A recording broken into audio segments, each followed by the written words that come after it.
Us heu parat mai a pensar que de vegades fem servir paraules que provenen d'altres llengües?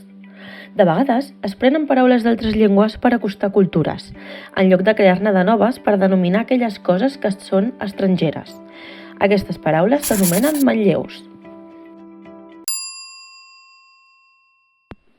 Per tant, podem definir els manlleus com les paraules prestades d'altres llengües i que s'han incorporat al català, ja sigui amb adaptació o sense. Es classifiquen segons la llengua de la qual provenen. Cal tenir en compte, però, que els préstecs del grec clàssic i del llatí no es categoritzen com a manlleus.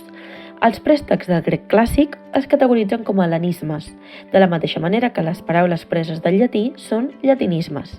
Ben segur que en coneixeu molts de manlleus.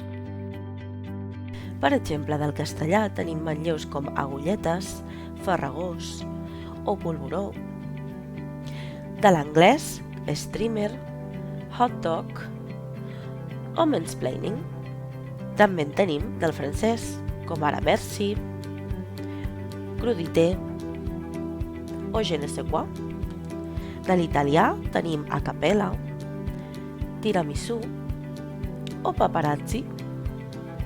De l'alemany, poltergeist, bratwurst o wanderlust.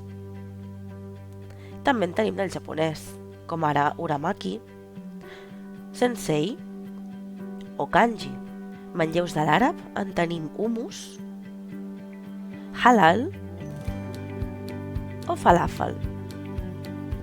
També n'hi ha de moltes altres llengües, com ara el portuguès, rus, turc, xinès o basc, i aquí us en deixem uns quants exemples.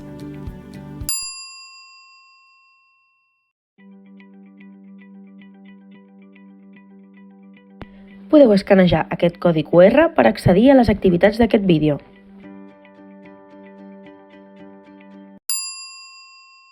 Ja heu recordat els diferents mecanismes d'innovació lèxica, que són derivació, composició, truncació, canvi i manlleu.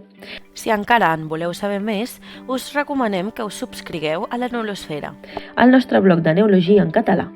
Podeu consultar la càpsula 4 per a més informació. Ara heu vist com es formen els neologismes, però com podem saber quins són els correctes?